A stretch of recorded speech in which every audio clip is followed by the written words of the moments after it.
नाजरीन, पाकिस्तान में बढ़ती हुई इंतहा पसंदी और दहशत गर्दी।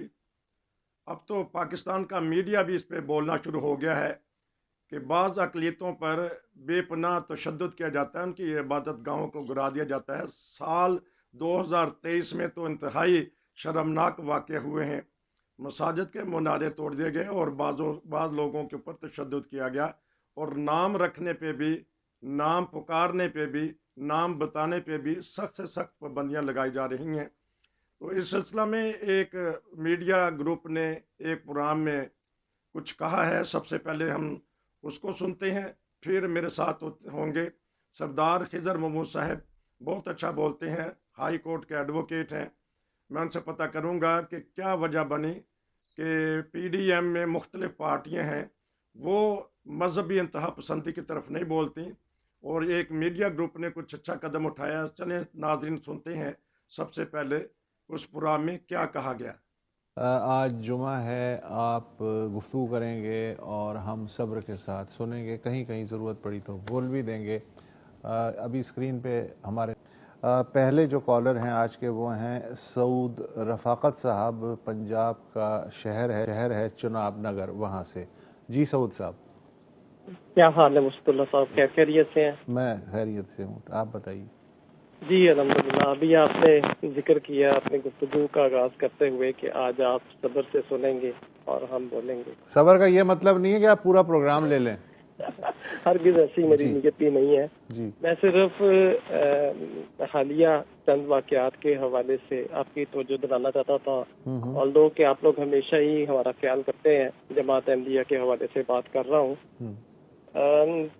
2023 का साल जो है वो ऐसा चढ़ा है कि सिंध के अंदर पै दर पै जो हमारी इबादतगाहें हैं उन्हें मिसमार करने के हवाले से एक ख़ास जो मुनज़्ज़म मुनाफराना हमारे खिलाफ चल रही है, एक रो चल रही है जी और इसमें शिद्दत पसंदी दिन ब दिन आती जा रही है। गुज़श्ता रोज़ मीरपुर ख़ास में एक हमारी इबादतगाह के ऊपर जो 150 से ज़ायद लोगों ने हमला कर दिया, मीनारे शहीद कर, मीनारे जो है उसके मिसमार कर दिए।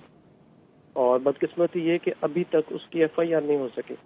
पुलिस कहती है कि हम पहले इंक्वायरी करेंगे और फिर उसके बाद। ये बात दुरुस्त है कि मॉब के ऊपर FIR करना निस्बतन कुछ मुश्किल है, लेकिन बहरहाल नामुमकिन नहीं है और पाकिस्तान के अंदर सारी चीज़ें मुमकिन हुआ करती हैं। मैं सिर्फ ये कहना चाहता हूँ कि हमें काफिर वो लोग गिरदानते हैं जिन्हें खुदा का रास्ता नहीं मालूम। और बदकिस्मती ये कि हुकूमती एहलकार भी जब इसके अंदर शामिल होते हैं, पुलिस की बाज़-ओ-क़ात निगरानी में ऐसे काम होते हैं। इबादत गाह में वो देखें, हमारी है, ईसाइयों की है, मुसलमानों की है, सुन्नी है, शिया, किसी की भी है, उसका एहतराम हर एक मजहब के अंदर लाजिम है। और अंदर घुस जाना, उसको नुकसान पहुंचाना, आग लगाना। और फिर सिंध में ही चंद साल पहले अगर हम चले जाएं तो कराची के अंदर पै दर पै हमारे लोगों की जानें ली गई हैं। और ये जो अब मुनाफराना एक रौ चल रही है, इसकी इंतहाई हद जो है वो बहरहाल नुकसान से खाली नहीं है। आज भी शियों के ऊपर हमला हुआ वहाँ पे, और हम उसकी तकलीफ में शामिल हैं, उन खानदानों के साथ, उन जिनकी जान गई है, हम उनके साथ उनके दुख में शरीक हैं। लेकिन हम समझते हैं कि बदकिस्मती ये कि बिलावल साहब या जो भी पीपल्स पार्टी की सरकर्दा रहनुमा है, उन्हें इस हवाले से बिलखुसूस तवज्जो करनी चाहिए। पंजाब के अंदर भी एक लंबे अरसे से ये मुनाफराना जो रो है वो चल रही है, लेकिन बदकिस्मती से 2023 में बिलखुसूस मैं कहूँगा कि ख़ास शायद मुनज़्ज़म जो है वो ऐसा सिलसिला चल रहा है जो सिर्फ इबादतगाहों के ऊपर हमला करती है, इबादतगाहों के मीनारों को गिराती है। हालांकि 2014 में तसद्दुक़ जिलानी साहब के एक फ़ैसला भी हमारे हक़ में मौजूद है कि इबादतगाहों का एहतराम किया जाए और उन्हें यूँ नुकसान ना पहुँचाया जाए। तो आपके प्रोग्राम के हवाले से अमूमन फ़ोन वगैरह करके तो अपने जो तहफ़्फ़ुज़ात हैं उनका इज़हार किया जाता है। आप लोग भी गाए इस हवाले से बात करते रहते हैं। तो इस वक्त मेरी आपसे दरख्वास्त थी कि इस हवाले से अगर इंतज़ामिया को तवज्जो दिलाई जाए। जी, आपने इतनी मुकम्मल बात कर दी है कि हम आप उससे बेहतर बात कर ही नहीं सकते। बदकिस्मती ये है कि हमारा जो सारा ध्यान है वो इस पे होता है कि भारत में मुसलमानों के साथ क्या बीत रही है, उत्तर प्रदेश में कौन कौन से कवानीन हैं और किस तरह हिंदू मॉब्स अटैक कर रहे हैं मस्जिदों पे। यहाँ हमें सब बेहतर नज़र आता है। यहाँ की तमाम अक़लियतें खुश हैं, कोई मसला नहीं है। कुछ मुट्ठी भर शरपसंद हैं, उनका मसला है, बाकी सब जो है हम बेहतरीन लोग हैं, ज़बरदस्त हैं। तो जब तक ये जो एक डुप्लिसिटी है, हमारी ज़हनी डुप्लिसिटी ये चल रही है, ये मामलात ऐसे ही चलेंगे। वो ठीक है कि ये एक शर्मनाक बात है कि पीपल्स पार्टी की हुकूमत है सिंध में, ठीक है, बाकी सूबों में अगर कुछ हो रहा है तो हम कह सकते हैं कि भाई वहाँ तो खुद सूबाई इंतज़ामिया और जो वहाँ के सियासतदान हैं वो भी साथ हैं। तो यहाँ पीपल्स पार्टी जो ख़ुद को एक प्रोग्रेसिव माइंडेड कहती है और जो सिंध के पूरे सिंध के हवाले से जो है और पिछले 15 साल से तो कम से कम यही एक पार्टी है, तो इसकी जिम्मेदारी है। सऊद, आपने ये कहा कि इसमें तेज़ी आई है। सऊद मेरे ख्याल चले गए। अच्छा, इन्होंने जो बताया, जहाँ तक मैंने नोट किया है, ये अभी हम क्या 5वें महीने में है ना, सिर्फ इस साल 5 वाक़यात तो मेरी नज़र से गुजरे हैं, कुछ शायद रिपोर्ट भी नहीं हुए होंगे।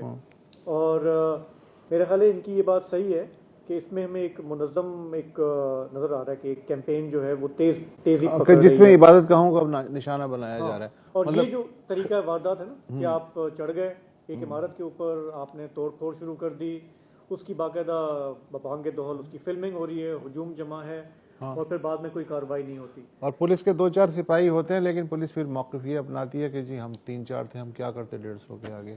तो आपको जब ऑलरेडी पता हो, ऐसा तो नहीं है ना कि वो एकदम पैराशूट से उतरता है वो 150 का मजमू, ज़ाहिर 1.5 घंटा 2 घंटा उसे टाइम लगता होगा ना जमा करने में, तो आपको नहीं खबर होती। ये है भारत। जी अस्सलाम वालेकुम। जी वालेकुम रहमतुल्लाह। आपने सुना, और क्योंकि आप मुख्तलिफ लोगों से मिलते रहे हैं, आपके ताल्लुकात हैं सियासतदानों से भी, सहाफ़ियों से भी, पाकिस्तान में तो इंतहा पसंदी बढ़ रही है, रोज़ बरोज़ हम देख रहे हैं। ना सिर्फ अहमदी बल्कि दूसरी अक़लियतें भी महफूज नहीं हैं वहाँ, और आए दिन तशद्दुद होता है, और बाज़ इंसाफ पसंद सहाफ़ी बोल पड़ते हैं। आपका ताल्लुक सहाफ़ियों से भी रहा है, तो इतनी दिलेरी किस तरह इनमें कायम हो गई है? क्या वजह बनी कि इन्होंने प्रोग्राम कर दिया इन हालात में? जी वालेकुम सीर साहब, पहली बात यह है कि मेरा साथियों से तल्लक कभी नहीं रहा है। हाँ, मेरे अच्छे दोस्तों में से और उनके साथ बैठना बहुत नसीब हुआ, तो मेरा तो प्रोफेशनल वकील था, वकील ही हूँ मैं।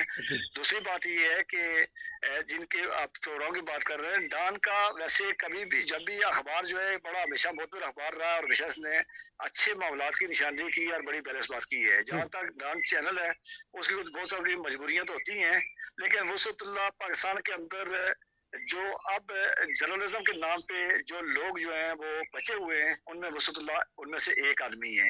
उसकी वजह वसअतुल्लाह एक बड़े करैक्टर के, बड़े कैलिबर के, बड़ी सोच के, बड़ी फिक्र के और जेन्युइन जर्नलिस्ट हैं, इसलिए कि उनकी तरबियत जो है वो उसके बड़े अच्छे इदारों से हुए, BBC मुंसलिक रहे हैं, और वो सच्ची खरी बात भी कर जाते हैं। और वो उनका मैं कमाल ही है कि वो उसको शुगर पे कोट करके कर रहे थे, लेकिन हमारा हमेशा उन्होंने उनका वतीरा रहा है कि उन्होंने सच की बात की और उन्होंने हक की बात की, और उन्होंने उनकी बात की जिनकी किसी और को बात करते हुए उसका दम घुटता था।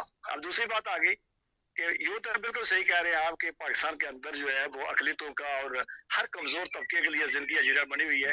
अकलियतों का इसलिए अहमदियों की हम जब बात करते हैं, मैंने तभी हमेशा बात की है कि अकलियतों अहमदियों के लिए कोई कानून मौजूद नहीं है, यानी वो कानून उनके खिलाफ तो हर कानून मौजूद है जो उनको सफ़े हस्ते से मिटाने के लिए है या किसी और की हसरत हो सकती है, लेकिन उनको बचाने के लिए कोई कानून नहीं है। उनको बचाने के लिए कोई बंदा इतनी बंद कमरे तो बात करेगा, लेकिन चौक चौरास्ते में बात नहीं कर सकता है। इसलिए एमडीओ का मामला थोड़ा सा और है, और एमडीओ के खिलाफ कानून और आइन की तशरीह हर वो बंदा कर रहा होता है जिसको शायद मालूम ही नहीं कानून आइन है क्या, एक बात। दूसरी बात जो है कि जिस तरह के पाकिस्तान के अंदर मैं कहा करता हूँ कि शुरली के पीछे आपने रॉकेट का इंजन लगा दिया। पाकिस्तानी कौम एक तीसरे मुल्क दुनिया की कौम है जिसकी अरबी जबान नहीं थी, जिसने सवाए वो फिरका परस्ती जिसमें आम थी, और वहाँ के लोकल मौलवियों की जिन्होंने सुन के इस्लाम जो है वो तो आगे चलाया था। उसके बाद उसी तशरीयात को करते करते करते आप देख लें कि कैसी इंटरप्रिटेशन बन चुकी है कि कोई दूसरा बंदा बात करने के काबिल रहा ही नहीं है किसी को बात सुनने की। कभी किसी ने, जब आप इंताब शादी की बात कर रहे हैं, जब किसी पे इल्ज़ाम लगाया तो उसने नहीं पूछा कि तुम जो इल्ज़ाम लगा रहे हो तुम्हारी मालूमात क्या थी, तुमने जो कहा वही बात थी। दो बातें मैं कहता चलूँ, अभी परसों हमने प्रोग्राम किया था वापर करम में, हमने ये कहा था कि बारे की अब खबरें जो आ रही हैं कि उनको छुरियों से ज़बह किया गया और उनका जिस्म का कोई आज़ा सलामत नहीं था, अल्लाह रहम फरमाए। यानी वो फायरिंग से नहीं मारे गए थे। अब की खबरें ये आ रही हैं, जी यानी इतनी दरिंदगी एक इंसान के अंदर कि वो साथ टीचर को देखें, टीचर तो किसी भी मजहब का हो, किसी जी मसलक का हो, जी किसी खिता जमीन का हो, उसका एक एहतराम होता है और वो कौम का मेहमान होता है। जी और दूसरी बात ये है कि आपने अगर कल वाले वाक़े की तरफ निशानदेही की है, तो वही मौलवी साहब जिनके हाथ में, मुझे नहीं मालूम था कि हदीस की किताब है या कुरान की डायरी, तो हो नहीं सकती है, इसलिए कि हमारे यहाँ तो डायरी लिखने का रिवाज कम है, तो उनके हाथ में कोई किताब इस तरह की हो सकती, कुरान हो सकता है, हदीस की किताब हो सकती है, और उन्होंने खुद तड़का लगाया मजहब का। पहले उन्होंने कहा जी को आका मौला की जो मोहब्बत नहीं करता है, लेकिन आपने देखा फिर वो मोहब्बत कर रहा है। उन्होंने 2 मिनट के अंदर जो उनकी शक्ल बना दी है, उसके सिवाय अफसोस के, सिवाय परेशानी के, और उसको आप देख के उसके बाद उस माशरे से क्रैत के अलावा आप कर क्या सकते हैं। दूसरी बात ये है नसीर साहब के, बात ये है कि उस मुल्क के अंदर ही हालात जो है, ये किसी एक ने नहीं, ये उस कौम ने मिल के, उस कौम के दिन ब दिन की कोशिश से और कावज से, और वो सारी जिंदगी का लिटरेचर जो पढ़ाया जाता रहा है, जिस तरह उनका टीवी मीडिया और उनका नेशनल मीडिया या उनके जो बलगीन और उनके जो लीडरान जो है उनकी तरबियत करते रहे, ये उसकी आग है। आप गवाह है कि मैं बहुत अरसे से कह रहा हूँ कि ये जो दिए जल रहे हैं ना, ये अलाव बनते हुए इनको कितना टाइम लगेगा, और ये सारा माशरा भस्म होगा, और ये एक ऐसा मुल्क बन चुका है कि बिलावल जाके इंडिया के अंदर तारीफें करता रहा है। फिर ठीक है, वो मुल्क का वज़ीर खर्चा है, उसका मुल्क का एक सेफ्ट इमेज जो है उसको वो बिल्कुल सामने करना है, उसकी जिम्मेदारी है, उसकी ड्यूटी है। वो वहां जाके दहशतगर्दी की बात हो रही थी, इंडिया के वज़ीर खारजा ने दहशतगर्दी की बात की है, लेकिन उसने एक सॉफ्ट इमेज सामने बयान करने की कोशिश की है, लेकिन उसके अभी वहां से निकलने के बाद यहाँ क्या हो गया। और आपको याद होगा कि इसी मर्दान ने मशाल नामी एक बच्चे को जिस बेदर्दी से मारा था, और फिर वो सारे कातलीन जो हैं वो बाइज्जत भरे हुए हैं, और ना सिर्फ भरे हुए हैं बल्कि वो जब वापस जेल से छूट के आए हैं, तो पाकिस्तान की मजहबी तंजीमों ने, सियासी तंजीमों ने मर्दान बाईपास पे जिस तरह का उनका इस्तकबाल किया था, अगर आप यूट्यूब पे पेज चेक करेंगे तो आपको निकल आएगा। आपको इस कत्ल का कातिल, यानी कातिल आप उस मजमे में तलाश करें जिसने उन कातिलों का इस्तकबाल किया था। क्योंकि ये आपने मुझे खबर भेजी, आपका शुक्रिया, लेकिन आम मीडिया पे नहीं आ सकी। नाज़रीन, वहाँ फिर एक इंतहा पसंदी का वाक़या हुआ है। एक मासूम की कहना चाहिए या एक शहरी की जान ले ली गई सिर्फ मज़हब की बिना पर। बात हो रही है इंसाफ पसंद सहाफ़ियों की, तो अब कुछ और भी इंसाफ पसंद सहाफ़ी तो मौजूद होंगे, वो बोलते क्यों नहीं। और इनकी बहादुरी ये है कि सबसे पहली कॉल जो इन्होंने ली है वो रबुआ चनाबगर, उन्होंने तो चनाब नगर कहा है, बहरहाल ये भी पैमरा की पॉलिसी होती है। तो इंसाफ पसंद सहाफ़ी अभी हैं पाकिस्तान में, जिस तरह ये वसअतुल्लाह खान साहब हैं। देखें, वसअतुल्लाह के साथ जो आप 3 जो हैं वो बड़े अच्छे और बड़े सुलझे हुए साफी हैं, और बाकी जितने भी हैं, एक नाम अगर मैं ना लूं उसका, नासर जैदी जो है वो इस्लामाबाद प्रेस क्लब के जनरल सेक्रेटरी थे, पता नहीं आजकल क्या हैं। कभी आप उनसे अगर रब्ता करें, आपको बड़े अच्छे सुलझे हुए और बड़े सच की बात करने वाले हैं। इस तरह के बहुत सारे अच्छे साफी थे, लेकिन बस मसला यही है कि चूंकि जब वो किसी की हमायत की बात करेंगे फिर उस पर खुद फतवा लगता है, या फिर उसको खुद जो है वो डिफेंसिव होकर वजाहत करनी पड़ती है। तो इसलिए अगर कोई किसी को कुछ कहीं नाजायज भी समझता है या किसी को बात करना चाहता है, तो वो डर और खौफ की वजह से नहीं कर सकता है, इसलिए कि उसको वजाहतें दे के अपना टाइम ज़ाया करना पड़ता है। तो बाकी वसअतुल्लाह का मैंने कहा, वसअतुल्लाह की तरबियत जब वसअतुल्लाह हो गया, उसके बाद क्या नाम है वो मुर्तज़ा सोलंकी हो गए, उसके बाद जिन जिन लोगों का बड़े इंटरेस्ट इदारों के साथ ताल्लुक रहा है वहाँ से वापस आए, तो वो तो साफत की खुशबू है और बिल्कुल बड़े लोग हैं और बड़े उनके नाम है, और खुदा के फजल से वो आज भी उस पर बात करते हैं और सच की बात करते हैं। अब मुझे नहीं, तो मैं वसअतुल्लाह साहब को, मैं ज़ाती तौर पर मेरी कभी मुलाकात इनसे इस तरह नहीं हुई है, लेकिन मैंने हमेशा जब भी उनको सुना और बड़े मुदल्लल तरीके से उन्होंने बात की है, और मैं उनके कुछ फैमिली के लोगों को जानता हूँ, तो बड़ा ये उनमें भी एक बहुत बड़ा फर्क है इनमें, और बड़े वो एक कमल के फूल तरह, गुलाब के फूल की तरह के आदमी है। अल्लाह ताला उनको सेहत और दे, अल्लाह ताला उनको सच बोलने की तौफीक देता रहे। एक और साफी हमारे बड़े अच्छे डॉन में, उसमें जियो में एजाज सैयद हैं, बड़ी हक की बात करते हैं, सच की बात करते हैं, खुली बात करते हैं, बड़े बहादुर लोग हैं ऐसा। तो ये चंद साफी अच्छे साफी हैं जो बगैर किसी लगी लिपटी की बात करते हैं, बात करने को की हिम्मत और जरूरत रखते हैं। तो क्योंकि आपने इतनी प्यारी बात की कि खुशबू है ये इंसाफ पसंद सहाफ़ी, तो क्योंकि मीडिया को आगे आना पड़ेगा, इसके ख़िलाफ़ आवाज़ उठानी पड़ेगी, क्योंकि आज मीडिया ही की आवाज़ सुनी जाती है। हर किसी को देख लें, मोबाइल है, मीडिया ही आग लगाता है, मीडिया ही आग पे पानी डाल सकता है, अमन का पैगाम दे सकता है। आखिरी 2 मिनट या बता दीजिएगा मीडिया के बारे में। जी जी बिल्कुल, मीडिया का किरदार जो है बड़ा अहम किरदार है और मीडिया को बिल्कुल बोलना भी चाहिए। लेकिन मैंने कहा कि मीडिया की अपनी कुछ मजबूरियां हैं कि मीडिया वो खुल के बोल नहीं सकता है, लेकिन जो साफी बोलते हैं तो मेरे ख्याल में उनका कमाल है और उनको हमें दुआ करनी चाहिए कि अल्लाह ताला उनको बहुत तौफीक दे। आमीन। बहुत यही एक पॉलिसी। नाजरीन आपका बहुत शुक्रिया, क्योंकि आप एक मीटिंग में मसरूफ़ हैं, एक जगह पे गए हैं जहां आप मैंने आपसे सिर्फ 5-7 मिनट लिए। आपका बहुत शुक्रिया। मैं फिर 2 मिनट नाजरीन से बात करके तो प्रोग्राम से इजाज़त लेंगे। नाजरीन ये थे हमारे सरदार खिजर महमूद साहब। बहुत ही प्यारी बात इन्होंने कह दी, कव्वल के फूल, गुलाब के फूल अब ये मुरझा ना जाएं। अगर मीडिया सामने आएगा तो फिर इंतहा पसंदी को आगे बंद बांध दिया जाएगा, वरना हर रोज़ दिन ब दिन ये देखते हैं कि ये नसूर बढ़ता ही चला जा रहा है।